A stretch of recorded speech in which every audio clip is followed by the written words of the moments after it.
Okay, we have the 4 steps for drawing loose dot structures, and we're going to follow them.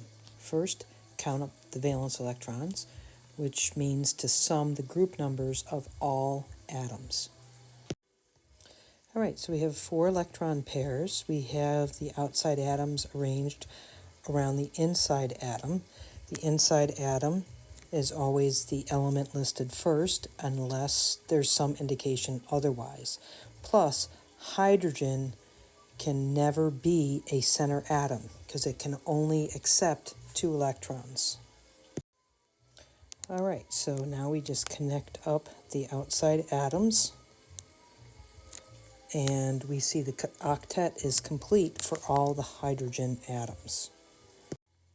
So the fact that these 4 electron pairs are all bonding atoms means they count towards hydrogen, and each hydrogen has 2 valence electrons, so they have a complete octet.